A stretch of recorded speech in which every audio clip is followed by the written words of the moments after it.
Welcome back. The YWCA Greater Green Bay is putting the finishing touches on this. This is a rooftop playground designed for young children. I love the drone video of that. You really get a feel for it. It's a $110,000 project. It replaces old rubber tiles and worn equipment with a large, accessible play structure for kids of all abilities. The executive director says project more about than new equipment. It's about honoring the woman who helped start it all.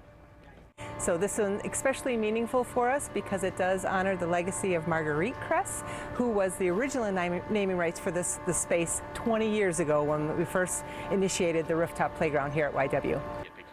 And the new playground at YW is part of their focus on early childhood education and a first step in revitalizing the facility.